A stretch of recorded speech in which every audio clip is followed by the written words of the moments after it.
6, verse 27. యోహాను సువార్త 6వ అధ్యాయము 27వ వచనం చూద్దాం. యోహాను సువార్త 6వ అధ్యాయం 27వ వచనం. క్షయమైన ఆహారం కొరకు కష్టపడకుడి గాని నిత్య జీవము కలుగజేయు అక్షయమైన ఆహారం కొరకే కష్టపడుడి. Let us pray. Father, we commit your precious word into your hands and pray that you will be with your servants who stand in your name and enable us to speak what you want us to speak. All that you want us to speak and nothing outside what you want us to speak. And may you be honored and revered in our midst, Lord. Thank you and praise you, Lord. In Lord Jesus' most precious name we pray. Amen. Amen. Yeah. If you see John 6, యోహాను సువార్త 6వ అధ్యాయం మనం చూస్తే the Lord had fed 5,000 people with 5 loaves and 2 fishes. 5 రొట్టెలు 2 చేపలతో ప్రభువు 5,000 మందికి ఆహారం పెట్టడం చూస్తాం అక్కడ. And then we see the same crowd hunted the Lord around the countryside and found him the next day. ఆ తర్వాత దినం కూడా ఆ ప్రజలందరూ కూడా యేసు ప్రభువుని వెతికి ఆయన్ని కనుగొనడం చూస్తాం.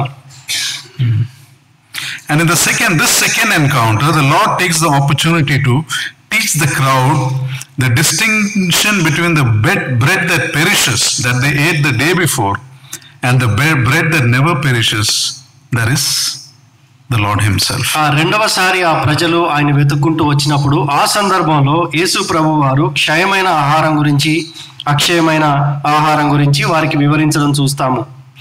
And here the Lord is telling, do not work for the food that perishes. క్షయమైన ఆహారం కొరకు కష్టపడకండి అని చెప్పడం చూస్తున్నాం ఇక్కడ. Now what does it mean? దాని అర్థం ఏంటి?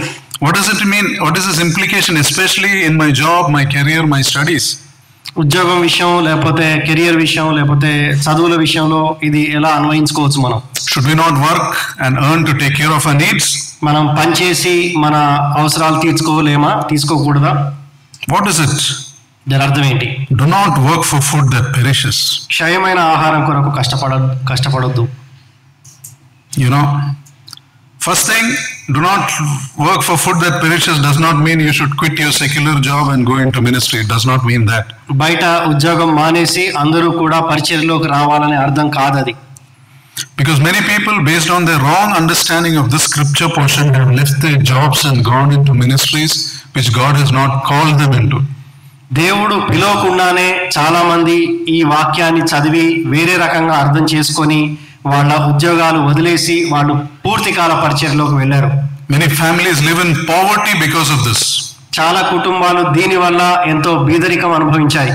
Because husbands have neglected their wives and children in the name of ministry. చాలా మంది భర్తలు వారు పరిచర్య పేరు మీద వారి కుటుంబాలను నిర్లక్ష్య పెట్టిన కారణాన్ని బట్టి. So I heard somewhere in Northeast somebody did a study among the prostitutes there. ఉత్తర భారతదేశంలో కొందరు వ్యభిచారుల మధ్యలో పరిచర్య చేస్తున్నారు. And he found that some of them got into that profession because their husbands went into the ministry without taking care of their needs. కొందరు స్త్రీలు ఆ వృత్తిలోకి ఎందుకు వెళ్లాల్సి వచ్చిందంటే భర్తలు వారి కుటుంబానికి చాలినంత సంపాదించకపోవడం బట్టి. What a terrible thing the husbands have made their wives commit. ఎంత భయంకరమైన పని జరిగించడానికి భర్తలు అలాంటి జీవితం జీవించారు. You see, the Bible always commends the dignity of work.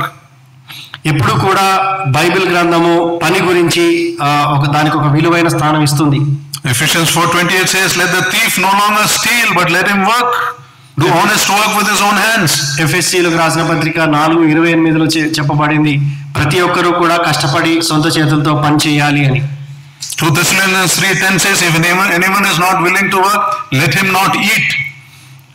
వాక్యం ఇంకా ఏం చెప్తుందంటే ఎవరైతే పని చేయరో వారు భోజనం చేయకూడదు, వారు ఆహారం తీసుకోకూడదు.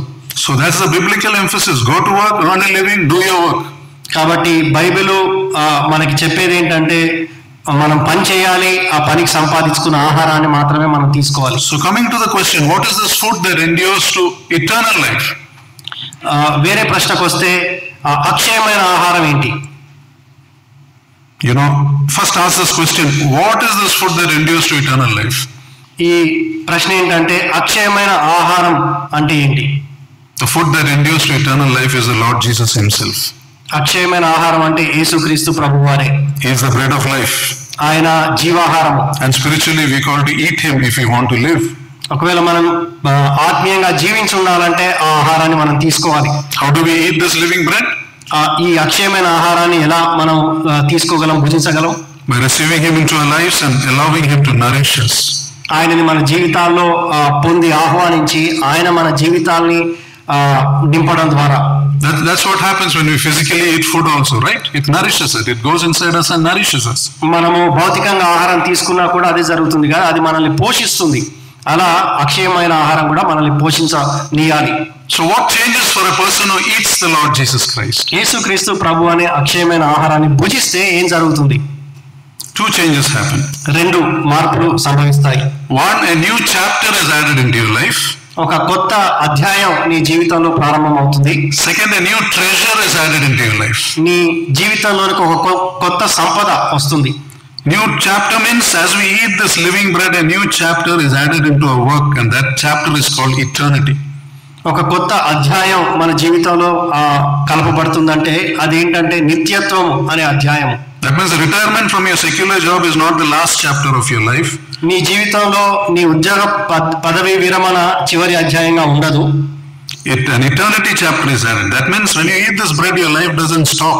Physically your body may fall somewhere, but your real life continues. ఈ అక్షయమైన ఆహారాన్ని తీసుకుంటే ఏం జరుగుతుందంటే ఈ జీవితపు చివరి అంకంగా మన ఉద్యోగ లేకపోతే వృద్ధాప్యం ఉండదు, కానీ ఈ శరీరం విడిచిన తర్వాత కూడా మన జీవితం కొనసాగించే ఆ నిత్యత్వం మన జీవితంలో చేర్చబడుతుంది. And one day your physical body will also be raised. ఒక దినాన ఈ భౌతిక శరీరం కూడా లేపబడుతుంది. Now the second thing that changes for you as you eat this living bread is a new treasure is added into your life. రెండవ మార్పు ఏంటంటే ఒక గొప్ప సంపద మనకి కలుగుతుంది. And that is, as you eat this bread, you discover how valuable the Lord Jesus is.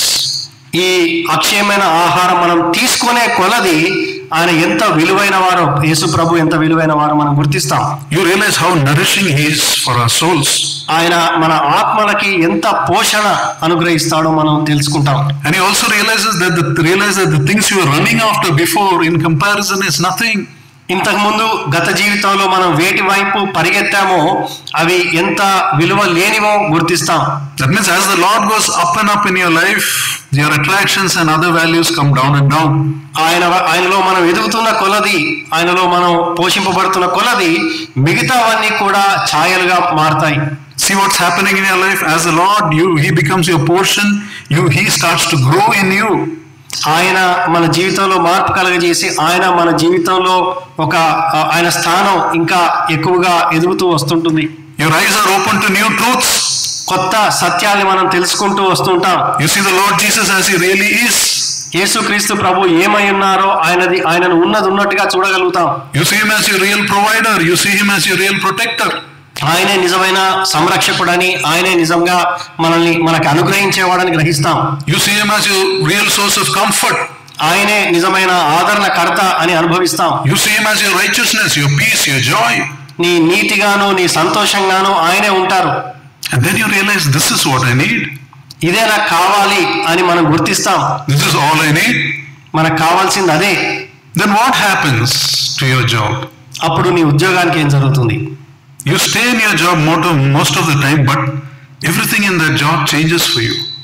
ఆ ఉద్యోగంలో ఉన్నంతసేపు ఉంటాం, కానీ మనం దాన్ని చూసే వైఖరి మారుతుంది. My attitude to work changes. My approach to work changes. నేను పనిచేసే విధానం మారుతుంది, నా వైఖరి దాని విషయమై మారుతుంది. My goals for my work changes. నేను నా ఉద్యోగంలో నిర్దేశించే ఆ పని అంతా కూడా మారుతుంది. Something about everything changes. ప్రతి విషయంలోనూ ఒక మార్పు అనేది మనకు కనిపిస్తా ఉంది. You can go to work now without fear of losing your job. మనం ఉద్యోగం పోతుందేమో అనే భయంతో ఇంకా వెళ్ళాం. Because you realize your job comes from him, your wealth comes from him.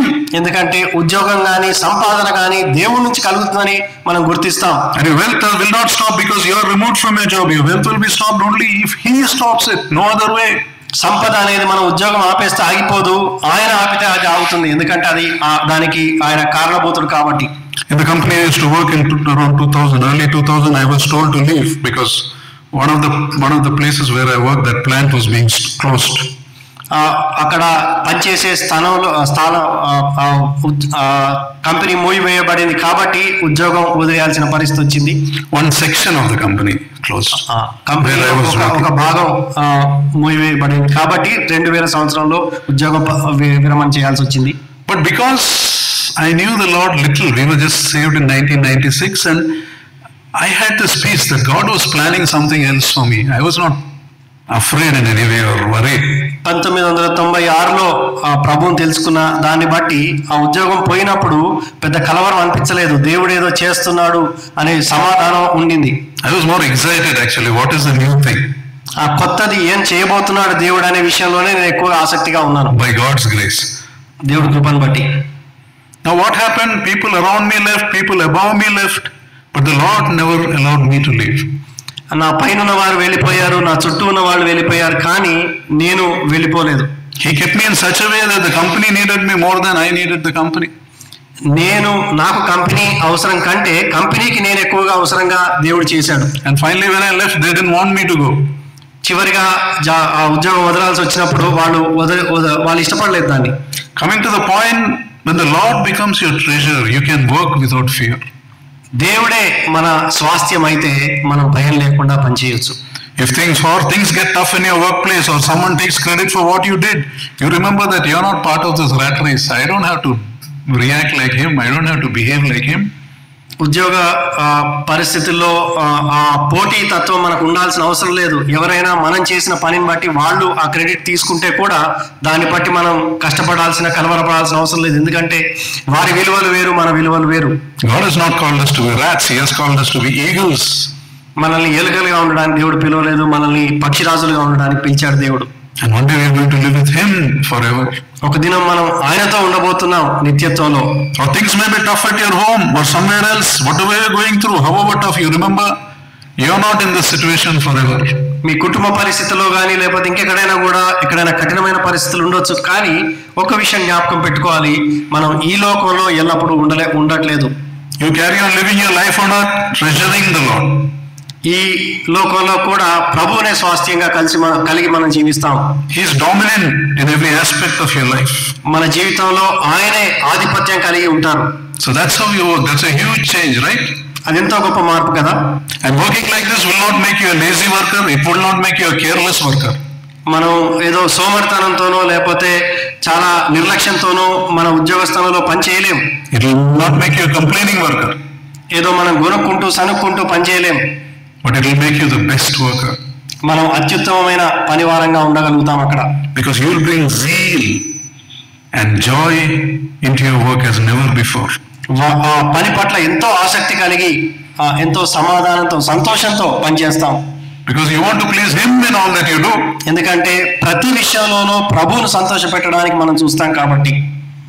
And now you don't really get upset about an increment you did not get or an appreciation you did not receive. ఎప్పుడన్నా ఉద్యోగంలో increment రాకపోయినా లేకపోతే ఎవరైనా కూడా మెచ్చుకోకపోతే దాని విషయం మనం కలవరపడం. Or if someone takes credit for what you did. ఒకవేళ నీవు చేసిన పనికి వేరే వాళ్ళు క్రెడిట్ తీసుకుంటే కూడా దాన్ని బట్టి మనం నిరుత్సాహపడం. Because now you know that everything done in the name of the Lord Jesus for God's glory will be rewarded, unimaginably rewarded. యేసుక్రీస్తు నామంలో దేవుని మహిమార్థమై మనం చేసిన ప్రతి పని కూడా దేవుడు తప్పకుండా బహుమానం ఇస్తాడు. And the best the world can give is nothing compared to this. ఈ లోకం ఇచ్చేది దాంతో పోలిస్తే ఎంతో తక్కువ. Now this is a principle that is at work behind Colossians 3:23. కొలస్సీ 3:23 ఈ సూత్రాల ఆధారంగా చేసుకొని చెప్పబడింది. Whatever you do, work at it with all your heart as working for the Lord and not for men. మీరు ఏది చేసినప్పటికీ అది క్రీస్తు కొరకై చేయండి, అది మనుషుల కోసం చేసినట్టుగా చేయకూడదు అని. You notice something fascinating about this verse? ఈ వాక్యం గురించి చాలా ఆసక్తికరమైన విషయం ఒకటి గ్రహించారా మీరు? Usually our understanding as believers is we work for people but we obey God, right? మనము విశ్వాసంగా ఏమనుకుంటామంటే మనుషుల కోసం పనిచేస్తాము కానీ దేవుడికి లోబడతాము అని. Here the reverse is told. We obey people but we work for the Lord. మనము మనుషులకి లోబడతాము కానీ పనిచేసే దేవుడి కోసం పనిచేస్తామని చెప్పబడుతుంది ఈ వాక్యంలో. We are not working for people. మనము మనుషుల నిమిత్తం పనిచేయట్లేదు. How do you understand this? దీన్ని ఎలా అర్థం చేసుకోవచ్చు? What does it mean to work for someone? ఎవరి కోసమైనా పనిచేయడం అంటే ఏంటి? If you're working for someone, it means they are the ones who are paying you. ఎవరి కోసం పని చేస్తామో వాళ్ళే మనకు జీతం ఇస్తారు. To work for someone means your efforts will be to get that person's appreciation and your efforts will be to avoid that person's displeasure. ఆ వ్యక్తి ఎవరి కోసం అయితే పని చేస్తామో ఆ వ్యక్తిని సంతోష పెట్టడానికి పని చేస్తామో వాళ్ళు నొచ్చుకోకుండా చూసుకుంటాం. Paul is saying we have to serve others not because we hope for their reward or fear their punishment. వాళ్ళు ఏదో మనం శిక్షిస్తారని భయంతో మనం పనిచేయం అని పౌలు చెప్తున్నాడు ఇక్కడ. It is the Lord we are looking to serve. It is the Lord who will pay us, not people. ప్రభువే మనకి బహుమానం ఇచ్చేవాడు కాబట్టి ఆయన నిమిత్తమే మనం పనిచేస్తాము. Your salary may come from the place you work, but remember it is the Lord who is actually giving you. మనకి జీతం ఒకవేళ మన పని స్థలం నుంచి రావచ్చు కానీ ఇచ్చేవాడు దేవుడే. Everything comes from Him. ఆయన నుంచే సమస్తం కలుగుతుంది. Moreover, He gives you your health and abilities also. ఆయనే ఆరోగ్యం ఇస్తాడు, పని చేయడానికి సామర్థ్యం కూడా ఇస్తాడు. So remember this principle. We serve people without expecting anything from them. మనం మనుషులకి ఉపచారం లేకపోతే పరిచర్య వారి కోసం పని చేసినప్పుడు వాళ్ళ నుంచి తిరిగి ఏమీ ఆశించకుండా పని చేస్తామని జ్ఞాపకం పెట్టుకోవాలి. That's the meaning of this word. Serve people but work for the Lord. ఇక్కడ ఈ వాక్యం యొక్క అర్థం అదే. మనము దేవుణ్ణి సేవిస్తాము, క్రీస్తుకు దాసులంగా ఉంటాము, ప్రభు విషయమై పనిచేస్తాము. We need less and less from people. మనకు ప్రజల నుంచి ఎంతో తక్కువగా వస్తుంది. Today, why do many ministries and churches and pastors fail in God's sight? దేవుని దృష్టిలో ఎంతో మంది పరిచారకులు కానీ లేకపోతే సంఘాలు కానీ ఎందుకు విఫలం అవుతున్నాయి? Now the congregation may be rich and they may be personally also rich, but they are a failure in God's sight, many of them. చాలా సంఘాలు ఎంతో ధనిక సంఘాలుగా ఉండొచ్చు, సంఘంలో ఉన్న వ్యక్తులు కూడా ధనికులుగా ఉండొచ్చు, కానీ వాళ్ళు దేవుని దృష్టిలో విఫలం అవుతా ఉంటారు. Because they serve people expecting something from people. ఎందుకంటే వాళ్ళు పరిచర్య చేసేది మనుషుల నుంచి ఏదైనా దొరుకుతుందేమో ఆశించి. That's why many church leaders treat rich people differently, poor people differently. అందుకే ఎంతో మంది సంఘ నాయకులు కూడా వాళ్ళు ధనికులను ఒకలాగా, డబ్బు లేని వాళ్ళు ఇంకోలాగా వాళ్ళు చూస్తూ ఉంటారు. Because they're working for bread that perishes, they're expecting from people. ఎందుకంటే వాళ్ళు క్షయమైన ఆహారం, అది పాడైపోయే ఆహారం కోసం చూస్తున్నారు కాబట్టి. Bible says serve people, need them very less, but work for the Lord. ప్రజలకు ఉపచారం చేయండి కానీ వాళ్ళ నుంచి ఏం ఆశించొద్దు, ప్రభువుని సేవించినట్టుగా పనిచేద్దాం. And this is the truth that sets us free. The less we need others, the better we can serve them.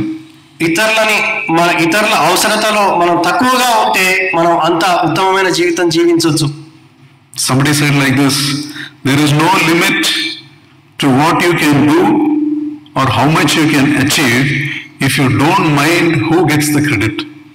ఎవరికి ఆ పేరు వస్తుంది అనేది మనం పట్టించుకోకపోతే మనం చేసే పద్ధతిలో ఎంతో ఎక్కువగా చేయగలం అని ఒకతను చెప్పారు. Now in our workplaces, most people do not achieve what they actually capable of because they get upset that they are not recognized. చాలా మంది వారి పని స్థలాల్లో వారి సామర్థ్యాన్ని కొలది పనిచేయరు, ఎందుకంటే వారు వేరే విషయాల పట్ల ఎంతో నిరుత్సాహపడ్డారు కాబట్టి. Or when someone else gets recognized instead of them, వాళ్ళు కాకుండా వేరే వాళ్ళగా గుర్తింపు వస్తే వాళ్ళు నిరుత్సాహపడతారు కాబట్టి. Or the people we work for take advantage of us by taking work but not paying properly. లేకపోతే ఎవరి కోసం పని చేస్తున్నామో వాళ్ళు పని అయితే బాగా చేయించుకుంటున్నారు కానీ డబ్బులు సరిగ్గా ఇవ్వట్లేదు కాబట్టి. All these thoughts hinder us from being excellent. ఇవన్నిటిని బట్టి మనము ఎంతో అత్యుత్తమంగా పనిచేయడానికి ఇవన్నీ అడ్డంకులుగా ఉంటున్నాయి. Because as humans by nature we don't like to work for something we don't get credit for. మనుషులంగా మన నైజం ఏంటంటే మనకి ఆ బహుమానం రాకపోతే, తిరిగి మనం పొందకపోతే దానికోసం పనిచేయం. And in general most of them, చాలా మంది, me included, if there is no advantage for us we work differently. ఒకవేళ మనకి అందులో నుంచి ఏమీ రాకపోతే మనం వేరే రకంగా పనిచేస్తాం. But the truth is our most excellent work comes when we don't care who gets the credit. We are working for the Lord. సత్యం ఏంటంటే ప్రభు కోసం పనిచేసి అందులో నుంచి ఆ క్రెడిట్ ఎవరికి వస్తుందో పట్టించుకోకుండా పనిచేస్తే మన పనితనం వేరే రకంగా ఉంటుంది. If in every work you do, if you're doing it as unto the Lord, most likely you will become excellent in what you do. ఏ పని చేసినప్పటికీ కూడా అది ప్రభు కోసం చేసినట్టు చేస్తే ప్రతి పనిలోనూ మనం ఎంతో నైపుణ్యం కలిగి చేస్తాం. Because you realize that even when people generously reward us, they are rewarding us in small ways. It's nothing compared to how much God can give you. మనం పొందే ఆ బహుమానాలు కూడా ఎంతో ధారాళంగా పొందినప్పటికీ కూడా ప్రభు మనల్ని దీవించే పద్ధతిని బట్టి లేకపోతే దీవించగలిగిన దాన్ని బట్టి చూస్తే ఇది ఎంతో అల్పమని మనకు అర్థమవుతుంది. And when you live for God, work for God's approval in mind, you don't hide things close to your chest. You will freely share your knowledge. దేవుడి మెప్పు కోసం మనం పనిచేస్తే మనము ఎన్నో విషయాలు దాచుకోము, వాటిని విడిచిపెడతాము. You know, many of the subordinates don't teach their subordinates properly because they're afraid. Tomorrow they will learn and cross the wall. చాలా మంది అధికారులు లేకపోతే నాయకులు వాళ్ళు ఏం చేస్తారంటే వాళ్ళ కింద స్థాయి వాళ్ళకి పనంతా కూడా నేర్పించారు. ఎందుకంటే రేపు వాళ్ళు నేర్చుకున్న తర్వాత వీళ్ళ ఉద్యోగం పోతుందేమో, వాళ్ళు వచ్చి ఇక్కడ కూర్చుంటారేమో. But the Chinnababu was telling about one surgeon who used to operate with one hand and used to close with the other hand and operate. చిన్నబాబు గారు ఒక సర్జన్ గురించి చెప్పారు. ఆయన ఆపరేషన్ చేసినప్పుడు చెయ్యి అడ్డం పెట్టి అవతల కనబడకుండా చేసేవాళ్ళంట. You see, you're afraid tomorrow where someone will cross you. ఎందుకంటే వాళ్ళకి భయం ఏంటంటే వేరే వాళ్ళ చూసి నేర్చుకొని నీకంటే బాగా చేస్తారేమోననే భయం. So you see, you're living in a self-made prison. They can't get out of that. వాళ్ళు కట్టుకున్న ఆ గూడులోనే ఉండిపోయి వాళ్ళు ఇంకా బయటికి రారు అందులో నుంచి. And sadly, many who call themselves believers also live in this prison. ఇటువంటి ఆ గూడులోనే చాలా మంది విశ్వాసులు అని చెప్పుకునే వాళ్ళు కూడా ఉన్నారు. You see, always remember, people will disappoint us in life. ఎప్పుడు మనం జ్ఞాపకం పెట్టుకోవాలి ఏంటంటే మనుషులు మనల్ని నిరుత్సాహపరుస్తారు తప్పకుండా. Just think of it. People will, your boss or superior will appreciate you all the year, and when appraisal time comes, they will speak a different language. ఎప్పుడైనా జ్ఞాపకం పెట్టుకోండి, మీ పైన ఉన్న వాళ్ళు సంవత్సరం అంతా మీ పని గురించి చాలా చక్కగా మాట్లాడతారు. అప్రైజల్ వచ్చినప్పుడు మాత్రం వాళ్ళ భాష మారుతుంది. They said you have to perform better. These are your weaknesses also. All those kind of things. You see, you're trying to please such people at the cost of displeasing God. మీరు ఇంకా కొంచెం చక్కగా చేయాలి, ఇవన్నీ కూడా మీ బలహీనతలు, వీటిల్లో మీరు బాగు చేయాలి అని చెప్తారు. అవన్నీ కూడా వాటిని బట్టి మనం పనిచేయము. You know, most of the time we think, what is the increment my superior is planning for me? You have to forget that he will be thinking of what increment he will get. He must be more worried about that. చాలాసార్లు మనం మర్చిపోయేది ఏంటంటే మన పై అధికారులు కూడా వాళ్ళ increment గురించి కూడా వాళ్ళకి ఆలోచనలు ఉన్నాయని, మన ఇంక్రిమెంట్ గురించే మనం ఎప్పుడు ఆలోచిస్తూ ఉంటాం. Depend on the Lord who gives you immeasurably more than what you can ask or imagine. మనము అడుగు వాటన్నిటికంటే, ఊహించు వాటన్నిటికంటే అత్యధికంగా చేయగల దేవుడి గురించి మనం ఆలోచిద్దాం. People many times fail to appreciate us. The good we do also, they will criticize us. మనము చాలా మంది చాలా సందర్భాల్లో మెచ్చుకుంటారు. మనం మంచి చేయకపోతే కూడా వాళ్ళు మంచి చేసినా కూడా మెచ్చుకోరు. And we become discouraged. He told like this, she told like this. ఆమె ఇలా అంది, ఈయన ఇలా అన్నాడని నిరుత్సాహపడిపోతాం. So what can protect you from being discouraged? నిరుత్సాహపడకుండా మనల్ని కాపాడేది ఏంటి? Rather than expecting from people, look to the Lord Jesus. He will give you more than you can ask. మనుషుల నుంచి ఏమీ ఆశించకుండా దేవుడి వైపు చూద్దాం. ఆయన ఎంతో ధారాళంగా ఇచ్చేవాడు. That is what it means. Do not work for food that perishes. అందుకే అక్షయమైన ఆహారం కోసం కష్టపడొద్దు. One speaker was telling like this. He was called to preach in some city. He and his wife went. ఒక ప్రసంగికుడిని ఒక పట్టణానికి పిలిచారు. ఆయన భార్య వెళ్ళారు అక్కడ మాట్లాడడానికి. And they were told in the airport, a person named Craig will be coming to pick you up. Craig అనే వ్యక్తి మిమ్మల్ని ఎయిర్పోర్ట్ లో మిమ్మల్ని పికప్ చేసుకోవడానికి వస్తారని చెప్పబడ్డారు వాళ్ళు. That means in the whole stay of 2 or 3 days, he will be your chauffeur. మీరున్న ఈ 2-3 రోజులు మిమ్మల్ని అటు ఇటు తిప్పడానికి ఆయన ఉంటాడు మీతో. He will take you in his car wherever. ఆయన కార్ లో మీరు ఎక్కడికి వెళ్ళాలంటే అక్కడ తీసుకెళ్తారు. And as they came, Craig was waiting for him. He was extremely, polite. And as they were traveling with him, they realized that he's a very successful man. He's something like a millionaire.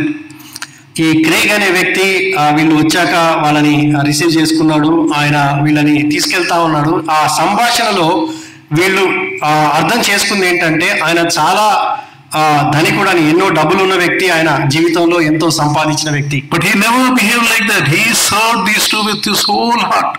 ఆయన ప్రవర్తనలో ఆ డమ్మము చూపించకుండా వీళ్ళని ఎంతో చక్కగా చూసుకున్నాడు. Used to come on time to pick them up.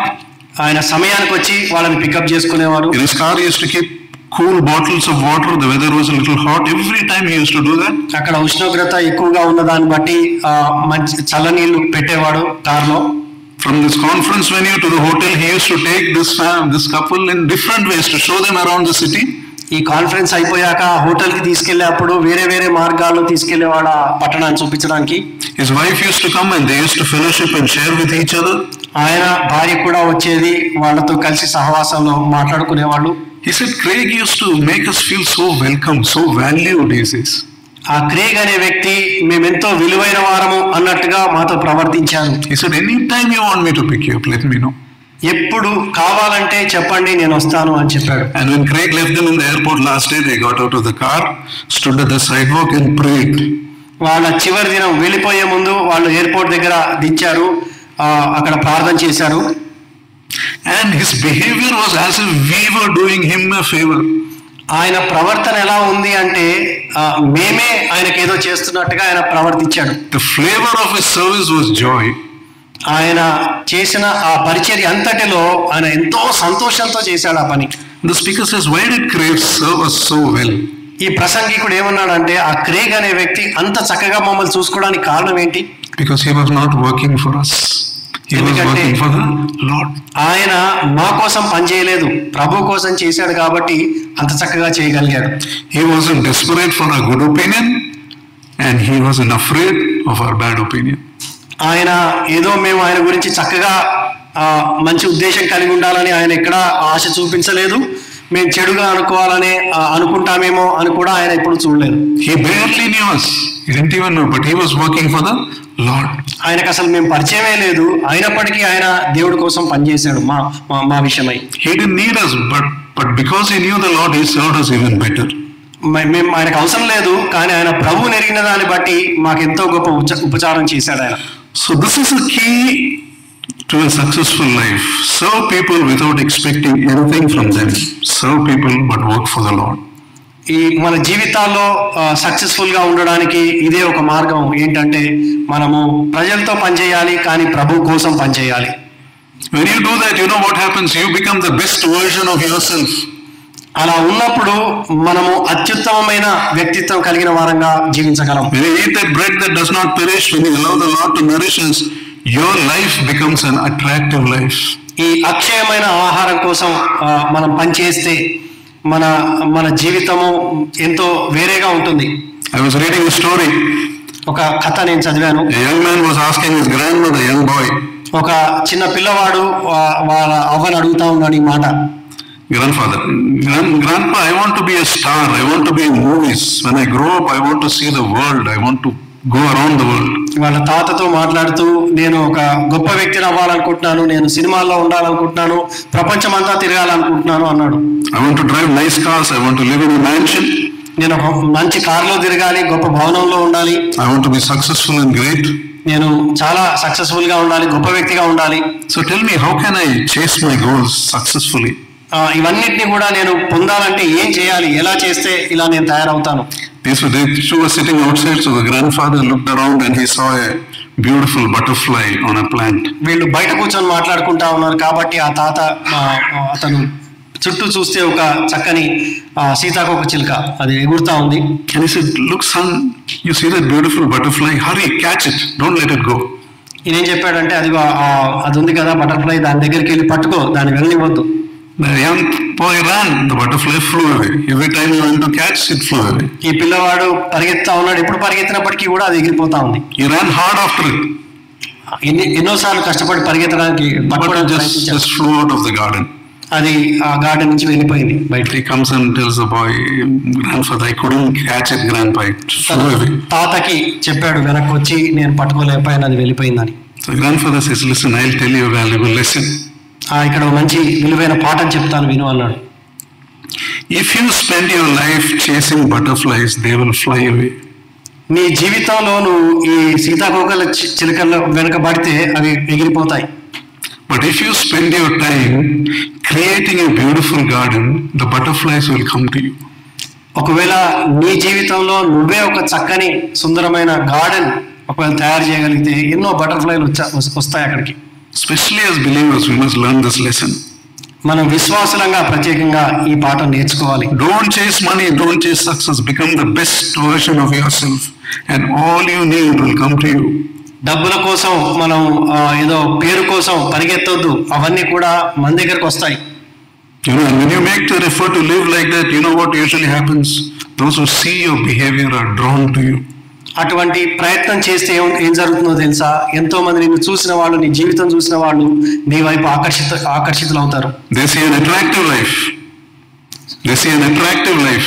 ఒక ఆకర్షణమైన జీవితం నీలో కనిపిస్తుంది వారికి. They see a life without pretense. అందులో ఏమాత్రం నటన లేదు.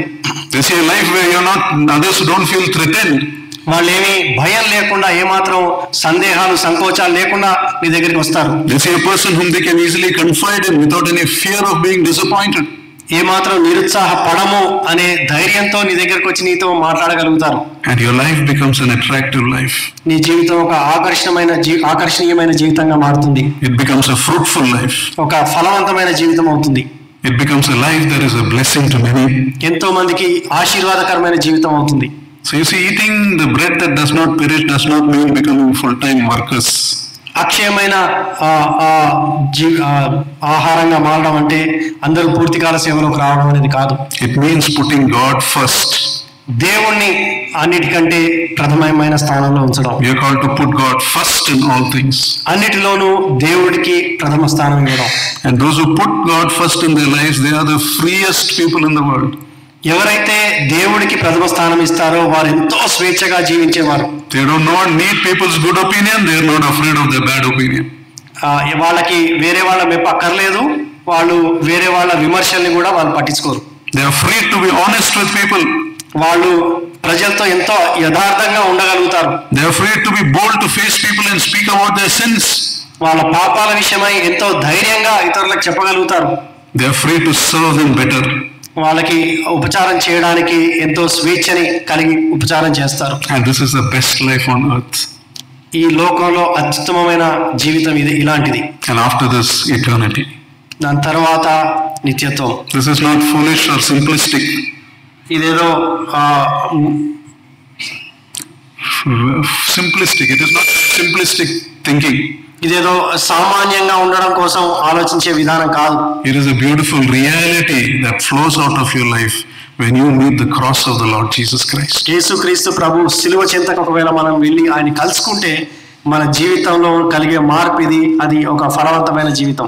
Everybody likes to be excellent, but few become excellent. చాలా అందరికీ నైపుణ్యంగా ఉండాలి, అత్యుత్తమంగా జీవించాలని ఉంటుంది, కానీ చాలా కొందరు మాత్రమే అలా జీవించగలుగుతారు. We don't achieve because one of the ways a believer can achieve excellence is work as unto the Lord. ఈ అత్యుత్తమంగా మనం జీవించాలి అంటే విశ్వాసంగా మనము ప్రభు కోసం పనిచేయడం నేర్చుకోవాలి.